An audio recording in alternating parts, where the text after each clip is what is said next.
मेरे प्यारे बच्चे, शांति रखो। मैं जानता हूं तेरे हृदय में भय उभर रहा है। रातें छोटी और सांसें भारी हो गई हैं। जब कोई जो करीब दिखता था वही तुम्हारे खिलाफ हो जाए, जब तेरी छोटी सी भूल का सहारा लेकर कोई तुम्हें डराने धमकाने की सोच ले, तब आत्मा कांप उठती है। पर सुनो, डर का अर्थ यह नहीं कि तुम कमजोर हो। डर यह बताता है कि तेरी आत्मा अब जागने की तैयारी में है।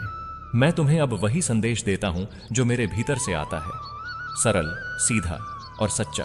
ध्यान से सुनो और मन में चिंता को ठंडी हवा की तरह छोड़ देना, क्योंकि सत्य, धैर्य और विवेक से बड़ी कोई ताकत नहीं। पहली बात, शांति और स्पष्टता। जब पथ में अंधेरा आ जाता है तब दीपक जलाने की जिम्मेदारी तुम्हारी होती है, न कि अंधेरे से भागने की। सबसे पहले अपने मन को शांत करो। गहरी सांस लो। अपनी उंगलियों को मोड़कर तनिक देर के लिए आंखें बंद कर लो। यह कोई तंत्री मंत्र नहीं, यह सिर्फ एक कदम है ताकि तुम क्रोध या घबराहट का शिकार न बनो। क्रोध में लिए गए फैसले अक्सर गलती बने बैठते हैं, इसलिए ठहरो और फिर सोचा विचार कर कदम उठाओ। दूसरी बात, सत्य को पहचानो और उसे संजो। जिसने तुम्हें भरमाने की कोशिश की उसने तुम्हारे तनिक से दोष या भूल पर अपना दांव लगाया है। पर याद रखो, भूल इंसानी है और क्षमा भी मानवीय महानता है। पर क्षमा और बेबसपन अलग बात है। सत्य का संरक्षण करो। यदि वह गलती छोटी है तो स्वीकार कर लो और सीख लो। पर यदि कोई तुम्हारी कमजोरी का फायदा उठाकर तुम्हें धमका रहा है तो उसे संयम से टोक दो। अपना आत्मसम्मान बचाओ। चुप्पी कभी शांति नहीं लाती, वह बस समस्या को घना कर देती है। तीसरी बात, प्रमाण संजो। यह दुनिया केवल भावनाओं पर नहीं चलती। कई बार सच साबित करने के लिए ठोस चीजें चाहिए। यदि तुम्हें कोई ब्लैकमेल कर रहा है, संदेश, ईमेल, व्हाट्सएप, रिकॉर्डेड कॉल, गवाह, जो कुछ भी है उसे संभाल कर रख लो। स्क्रीनशॉट, चैट का बैकअप, तारीख, समय के संकेत, यह सब महत्वपूर्ण होगा। अच्छा है कि तुम तुरंत कुछ भी मिटाओ मत। भावनात्मक रूप से मिटाना आसान है, पर बाद में यह तुम्हारे खिलाफ भी इस्तेमाल हो सकता है। प्रमाणों को सुरक्षित स्थान पर कॉपी करो। किसी भरोसेमंद मित्र या विश्वसनीय क्लाउड पर रखें, पर ध्यान रहे कि इसे सार्वजनिक मत करो जब तक जरूरी ना हो। विवेक से काम लो। चौथी बात, अकेले तुलना मत करो। जब समस्या बड़ी लगे तो एक या दो भरोसेमंद लोगों से सलाह लो, पर किसी भी ऐसे व्यक्ति से मत बात करो जो अफवाहें हवा में उड़ा दे। जो तुम्हें समझे, शांत रख सके और आवश्यक कदम सुझा सके, उन्हीं से बात करो। यदि परिवार का कोई बुजुर्ग है जिसमें तुमको शांति मिलती है, उससे अपने डर की बात बांटो। पर याद रखो, सलाह लेने का मतलब यह नहीं कि तुम अपनी कमजोरियों को खोल दो। विवेक से चुनो कि किसे कितनी जानकारियां देनी है। पांचवा, कानूनी विकल्प समझो पर घबराओ मत। मैं जानता हूं कि इंसान अक्सर कानून को आखिरी हथियार मानकर डरता है, पर कानून भी सच्चाई की ही सेवा करता है। यदि ब्लैकमेल कानूनी अपराध का रूप ले रहा है तो तुम्हारे पास रास्ते हैं। किसी भरोसेमंद वकील से बातचीत करो या आधिकारिक सलाह लेने के लिए काउंसलिंग प्लेटफॉर्म पर जाओ। पुलिस का साथ लेना भी एक विकल्प है, पर पहले सलाह से तय करो कि कब, कैसे और किस हद तक जाना है। याद रखो, कानून का उद्देश्य न्याय है, बदले की भावना नहीं। अपने कदमों को शांति और विवेक से मिलाकर रखो। छठा, डिजिटल सुरक्षा पर ध्यान दो। आजकल ज्यादातर ब्लैकमेल डिजिटल माध्यम में आता है। अपने सोशल मीडिया अकाउंट्स की प्राइवेसी सेटिंग्स जांचो। पासवर्ड बदल दो। 2 चरणीय प्रमाणीकरण 2FA लगा लो। अनजान लिंक पर क्लिक मत करो। अगर कोई फाइल या लिंक भेजता है तो उससे जुड़ी फील्ड्स खोलने से पहले सोचो। यदि तुम्हारे पास किसी संवेदनशील सामग्री का डर है तो उसे सुरक्षित रखने के तकनीकी तरीकों का उपयोग करो। पर उससे भी ज्यादा महत्वपूर्ण है यह कि तुम उसे अपने विवेक से संभालो और किसी भी कदम को भावनात्मक बनाए बिना उठाओ। सातवां, दूरी और सीमा तय करो। किसी के पास जाने की आजादी तुम्हारे अधिकार को कम नहीं करती। अगर तुम्हारा पड़ोसी ही ब्लैकमेल की धमकी दे रहा है तो उससे सीधे टकराना जरूरी नहीं, पर दूरी जरूर बनानी चाहिए। बातचीत का रिकॉर्ड रखो। जरूरत पड़े तो बीच के लोगों के माध्यम से ही बात रखो। सीमा निर्धारित करने का मतलब यह नहीं कि तुम कठोर या निष्ठुर हो। इसका मतलब है कि तुम अपनी मर्यादा और सम्मान का रक्षक हो। आठवां, आत्मनिर्भरता और आंतरिक शक्ति। मैं तुम्हें यह नहीं कहता कि तेरे जीवन में कभी मुश्किलें नहीं आएंगी। मैं कहता हूं कि हर मुश्किल में तेरी परीक्षा है। क्या तू अपने भीतर की सच्चाई और धैर्य को पहचानता है? ध्यान, प्रार्थना, या जो भी तुम्हारा आध्यात्मिक साधन है उससे जुड़ो। रोज थोड़ी देर ध्यान में बैठो, शांतिपूर्वक अपने होठों पर मेरे किसी श्लोक या नाम का जप करो। यह केवल औपचारिकता नहीं, यह तेरी मानसिक शक्ति को जोड़ता है। जब मन शांत होगा तभी सबसे समझदारी भरे निर्णय निकलेंगे। 9वां, संयम से संवाद करो। जब भी तुम कभी उत्तर देने का निर्णय लो, पहले अपने आप से 2 बातें पूछो। क्या यह प्रतिक्रिया मेरी रक्षा करती है? क्या यह शांति बनाए रखेगी? क्या यह भविष्य में मेरे लिए हितकर होगी? अगर जवाब हां है तो बोलो, नहीं है तो चुप रहो और कानूनी बातें साथ है। कारगर रास्ता चुनो। भावनाएं तेज होंगी पर उत्तरों को तेज मत होने दो। कठोरता और गरिमा के साथ जवाब दो। नीचे गिरो मत, बदले की आग में खुद को जलाओ मत। 10वां, सीख और परिवर्तन। हर संकट एक शिक्षक होता है। तुम्हारे ऊपर जो कुछ हुआ उसे भीतर खंगालो। क्या कोई व्यवहार, कोई आदत, कोई बात थी जिसने तुम्हें कमजोर कर दिया? उसे पहचानो और सुधारो। यह आत्म आलोचना नहीं, यह विकास की प्रक्रिया है। जीवन में मजबूती से खड़े होने के लिए यह जरूरी है कि हम अपनी कमियों को सुलझाएं और अपनी शक्तियों को बढ़ाएं। अपने आप को दोषी न समझो। भूलें सबकी होती हैं, पर उन भूलों से सीखना ही असली बुद्धि है। 11वां, दैवीय हस्तक्षेप पर विश्वास रखो, पर साथ में कर्म भी करो। मैं तुम्हें यह भरोसा दे रहा हूं कि जहां सच्चाई और धर्म का पालन होता है वहां बल भी आता है। पर विश्वास का मतलब यह नहीं कि तुम हाथ पर हाथ रखकर बैठ जाओ। कर्म करो, प्रमाण इकट्ठा करो, सलाह लो, कानूनी मदद ले लो, अपने रिश्तों को मजबूत करो। विश्वास और कर्म दोनों साथ साथ चलेंगे तो परिणाम मिलेगा। 12वां, जब समय आए सार्वजनिकरण सूझबूझ से करो। कभी कभी ब्लैकमेल करने वाला व्यक्ति अपने कद का दिखावा करता है ताकि तुम डर जाओ, पर यदि सबूत मजबूत हैं और तुम्हारा उद्देश्य ईमानदार है, खुद की मर्यादा बचाने के लिए सार्वजनिक सत्य को उजागर करना भी जरूरी हो सकता है। पर यह कदम सोच समझकर उठाओ, क्योंकि सार्वजनिकरण के अपने निहितार्थ होते हैं। हमेशा सलाह लेकर ही बड़ा कदम उठाओ। 13वां, सामुदायिक सहायता का महत्व समझो। क्या तेरे आसपास ऐसी कोई संस्था, सोसाइटी, ऑनलाइन फोरम या सामाजिक समूह है जो ऐसे मामलों में सहायता देती है? कई बार समुदाय का समर्थन अकेले व्यक्ति की रक्षा से भी ज्यादा असरदार होता है। पर चुनते समय विवेक रखो, भरोसेमंद और प्रामाणिक स्रोत को चुनो। 14वां, क्षमा और न्याय में फर्क समझो। क्षमा एक महानता है, पर न्याय भी जरूरी है। अगर तुम्हारा पड़ोसी गलती का पश्चाताप करता है और तैयार है सुधारने को, तो क्षमा करने में शर्म नहीं। पर यदि उसका मकसद तेरी जिंदगी बिगाड़ना है, तो न्याय के रास्ते बंद मत करो। क्षमा और न्याय दोनों साथ साथ चल सकते हैं, पर उनकी जगह अलग अलग है। 15वां, भविष्य के लिए सुरक्षा योजनाएं बनाओ। एक बार यह संकट पार होने के बाद आगे के लिए कुछ सावधानियां रखो। दस्तावेजों को सुरक्षित जगह पर रखें। संवेदनशील चीजों को उन लोगों तक सीमित रखें जिन पर पूरा भरोसा हो, और रिश्तों में पारदर्शिता बरतने की आदत डालो। यह न भूलो कि सतर्कता भय की नहीं, समझदारी की निशानी है। अंत में एक सौम्य लेकिन दृढ़ प्रेरणा। जीवन में हमें अक्सर ऐसे लोगों से सामना कराना पड़ता है जो अपने भय, ईर्ष्या या लालच की आग से दूसरों को जलाना चाहते हैं। पर तुम उस आग को अपनी रोशनी बना सकते हो। अपनी रोशनी से दूसरों का अंधेरा भागेगा। मैं तुम्हारे साथ हूं, केवल शब्दों में नहीं, उस शांति में जो तुम्हारे अंदर आती है जब तुम सत्य और धर्म का साथ देते हो। तुम अकेले नहीं हो, तेरे भीतर वह दिव्य शक्ति है जो हर अंधेरे को चीर देती है। अब उठो और कदम बढ़ाओ, पर कदम विवेक, साहस और शांति के साथ। प्रमाणों को संजो, समर्थन लो, कानूनी मार्ग पर विचार करो और आत्मशक्ति को जगाओ। और जब भी मन डगमगाए, मेरे नाम का स्मरण कर लेना, क्योंकि याद रखना, सच्चाई और धर्म का साथ रखने वाले पर अंततः कल्याण आता है। मेरे प्यारे, अब जब तुमने यह समझ लिया कि तुम्हारे चारों ओर क्या चल रहा है, अब समय है अपने भीतर झांकने का। बाहरी परिस्थितियां चाहे कितनी भी भयंकर क्यों न हो, सबसे बड़ी लड़ाई हमेशा मन के भीतर लड़ी जाती है। जब कोई तुम्हें डराने की कोशिश करता है, तो वह दरअसल तुम्हारे विश्वास को हिलाना चाहता है। वह चाहता है कि तुम खुद अपने ऊपर से भरोसा खो दो, ताकि वह तुम्हारे जीवन पर अधिकार जमा सके। पर तुम कृष्ण के भक्त हो, सत्य के साधक हो और मेरे सच्चे बच्चे हो। तुम्हारा विश्वास कोई भी नहीं तोड़ सकता जब तक तुम स्वयं उसे न छोड़ो। मैं तुम्हें एक रहस्य बताता हूं। यह संसार केवल भौतिक नहीं है। हर घटना, हर व्यक्ति, हर समस्या किसी न किसी ऊर्जा का रूप है। जब कोई व्यक्ति तुम्हारे खिलाफ षड्यंत्र करता है, वह दरअसल तुम्हारी आत्मा की परीक्षा का माध्यम बन जाता है।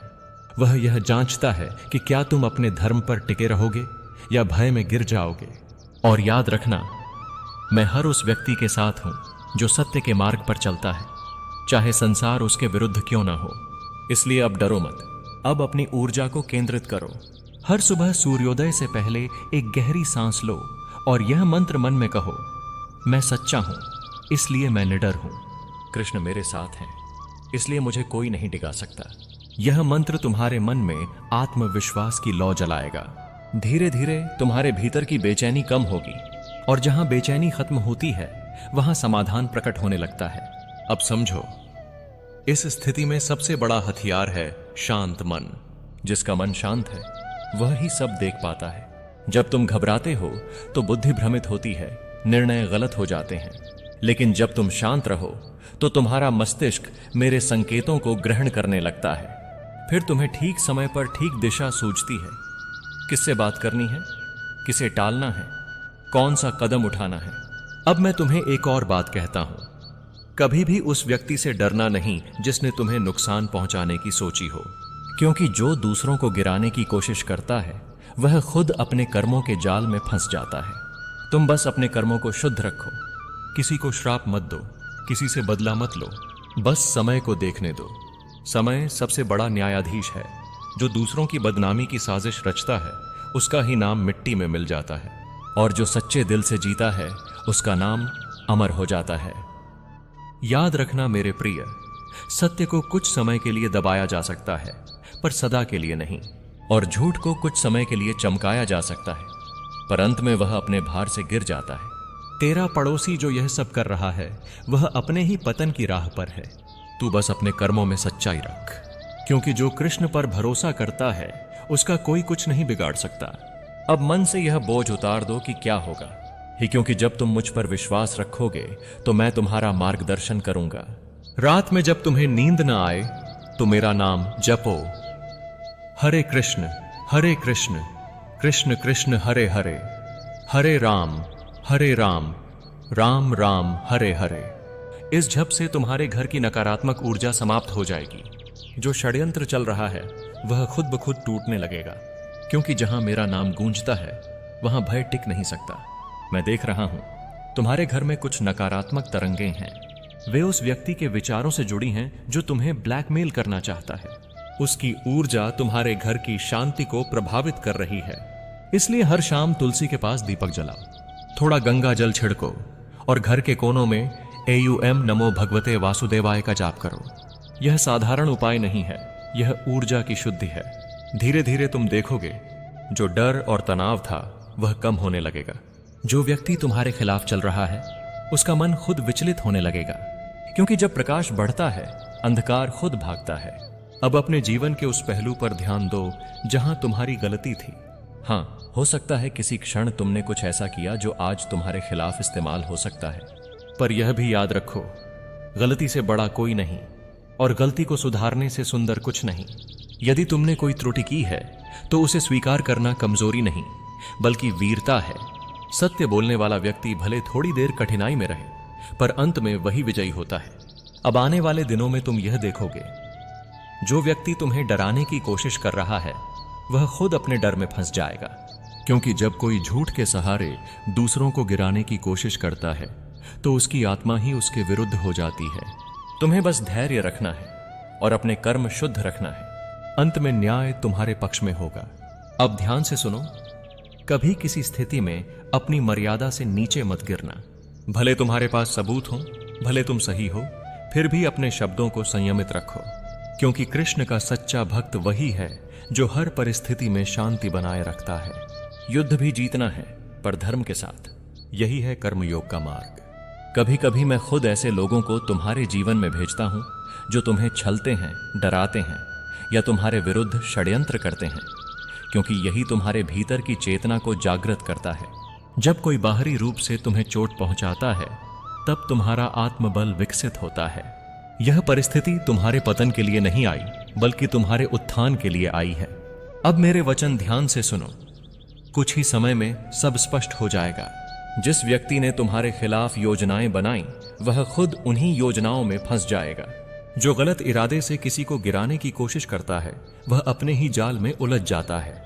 उसकी सच्चाई स्वयं लोगों के सामने आएगी, और तब तुम समझोगे कि कृष्ण के साथ चलने वाला कभी पराजित नहीं होता। इसलिए अब डर नहीं, बस विश्वास रखो। मैं तेरे साथ हूं। तेरे हर निर्णय में, हर सांस में, हर परीक्षा में। जब मन भारी हो, तब मेरे नाम का स्मरण करना। जब स्थिति कठिन हो, तब अपने कर्मों में सच्चाई रखना।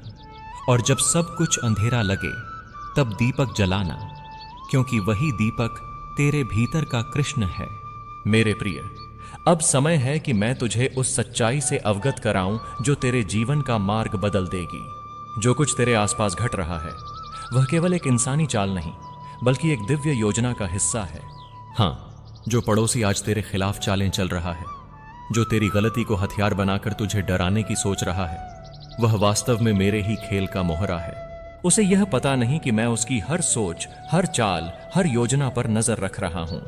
वह सोचता है कि वह तुझे तोड़ देगा, पर दरअसल वह तुझे जगाने आया है। कभी सोचा है मेरे बच्चे, क्यों मैं तुझे शांति नहीं दे रहा? क्यों बार बार तू उन्हीं हालात में खिंच जाता है जहां तेरी परीक्षा होती है? क्योंकि मैं चाहता हूं कि तू अपनी दिव्य शक्ति को पहचान ले। जब तक डर, अपमान और अन्याय का सामना नहीं होता, तब तक आत्मा में सोया हुआ तेज नहीं जागता। और अब वही समय है तेरा तेज जगने का, तेरा स्वाभिमान फिर से खड़े होने का।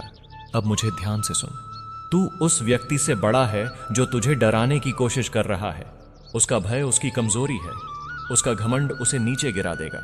तू बस अपने भीतर स्थिर रह, क्योंकि जब तू स्थिर होता है तो तेरी ऊर्जा अचल पर्वत की तरह बन जाती है, और ऐसी शक्ति के सामने कोई छल नहीं टिक सकता। देख, उसके मन में क्या चल रहा है। वह सोचता है कि तेरी शांति को तोड़कर तुझसे कुछ पा लेगा, पर उसे नहीं पता कि जो व्यक्ति कृष्ण की शरण में है, उससे कोई कुछ छीन नहीं सकता। जो तेरे लिए लिखा है, वह कोई मिटा नहीं सकता। तेरी गलती यदि सच है, तो मैं तुझे सजा नहीं दूंगा। मैं तुझे सुधरने का अवसर दूंगा, क्योंकि मैं दंड देने वाला नहीं, मैं सुधारने वाला हूं। अब अपनी आंखें बंद कर और मन से मेरे सामने आ जा। देख, मैं खड़ा हूं, मुस्कुरा रहा हूं। मैं तेरे भय को देख रहा हूं, पर मैं तुझे दोष नहीं दे रहा। मैं बस तुझसे कह रहा हूं, अब बस, अब उठो। अब अपने जीवन को भय से मुक्त करो। अब तू वो नहीं जो डरता था, अब तू वो है जिसे अनुभव ने सशक्त बना दिया है। जो व्यक्ति आज तेरे खिलाफ बोलता है, कल वही तेरा उदाहरण देगा। जो आज तुझे अपमानित करना चाहता है, कल तेरी सत्यनिष्ठा का गुणगान करेगा। समय बस धैर्य मांगता है, और तू उसे निभा रहा है। इसलिए विजय अब तेरे करीब है। अब मेरे वचन ध्यान से सुन। जब किसी के इरादे बुरे हों, तो तेरा काम यह नहीं कि तू भी बुरा बने। तेरा काम है कि तू और उजाला फैलाए। जिसने तुझे डराने की कोशिश की, उसे बस एक चीज से हराया जा सकता है, सत्य और शांति से। क्योंकि जब तू सत्य पर अडिग रहेगा, तो ब्रह्मांड की हर शक्ति तेरे साथ खड़ी होगी। अब अपने घर में और मन में दो बातें हर दिन दोहराना। पहली, मैं निर्दोष नहीं तो भी ईमानदार हूं। दूसरी, कृष्ण मेरी रक्षा करेंगे, क्योंकि मेरा इरादा शुद्ध है। इन दोनों वाक्यों में इतनी शक्ति है कि ये हर नकारात्मक ऊर्जा को भस्म कर देते हैं। जो व्यक्ति तेरी कमजोरी का फायदा उठाना चाहता है, वह खुद अपनी नीयत से जकड़ा हुआ है। तू बस अपने कर्मों को सीधा रख। अगर किसी गलती से यह स्थिति आई है, तो उसे स्वीकार कर और मुझसे क्षमा मांग, क्योंकि मैं क्षमा देने में देर नहीं करता। जिस क्षण तू अपने अपराध को स्वीकार करता है, उसी क्षण तेरी आत्मा मुक्त हो जाती है। अब मुझे सुन। अगले कुछ दिनों में कुछ घटनाएं होंगी। तेरे विरोधी की बातों में लोग भरोसा नहीं करेंगे। धीरे धीरे उसके शब्द खोखले लगने लगेंगे, उसकी योजना उलझने लगेगी, और वह स्वयं उन गलत कदमों में फंस जाएगा जो उसने तेरे लिए रखे थे। यह मेरा नियम है। जो दूसरों को गिराने की कोशिश करता है, वह पहले खुद गिरता है। तू बस धैर्य रख और सच्चाई पर टिके रह। समय बहुत पास है जब तू देखेगा तेरी इज्जत उसी समाज में और बढ़ जाएगी जिसने कभी तुझे शक की नजर से देखा था। तू तब समझेगा कि कृष्ण का न्याय धीमा नहीं, बस सटीक होता है। और हां, जो भय अभी भी तेरे भीतर है वह तेरा दुश्मन नहीं, तेरा शिक्षक है। उसे पहचान, उससे सीख ले। उस भय ने तुझे जागरूक किया है और अब तुझे मजबूत बना रहा है। जब तू अपने भय को स्वीकार करेगा तो वही भय तेरी ताकत में बदल जाएगा। मेरे बच्चे, अब तेरा मार्ग बदलने वाला है। जिस दिन तू अपने भीतर यह स्वीकार करेगा कि मुझे अब किसी से डर नहीं, उसी दिन ब्रह्मांड तेरे लिए नए रास्ते खोलेगा। नए लोग आएंगे, नई संभावनाएं जन्म लेंगी। यह संकट सिर्फ तुझे यह सिखाने आया था कि कोई तेरा भविष्य तय नहीं कर सकता सिवाय तेरे और तेरे कर्मों के। राधे राधे।